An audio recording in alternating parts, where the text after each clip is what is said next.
দর্শক দেখছিলেন জাতির উদ্দেশ্যে প্রধান নির্বাচন কমিশনার এএমএম নাসির উদ্দিনের ভাষণ। সিএসের পুরোটা ভাষণ দেখতে পাবেন নাগরিকের ফেসবুক ও ইউটিউব চ্যানেলে।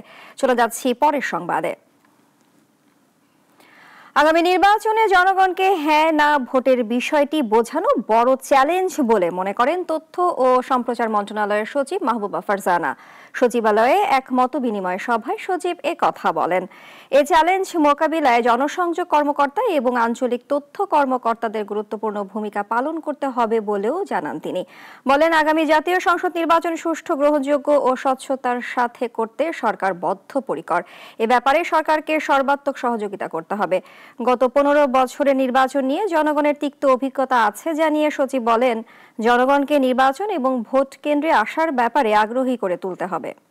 মন্ত্রণালয়ের একটা গুরুত্বপূর্ণ ভূমিকা আছে নির্বাচনের ক্ষেত্রে। আপনারা নির্বাচন হয়তো পেয়েছেন সামনে, কিন্তু এইবারের নির্বাচন হবে, আমাদের মাননীয় প্রধান উপদেষ্টা মহোদয় বলেছেন, দেশের অভূতপূর্ব নির্বাচন।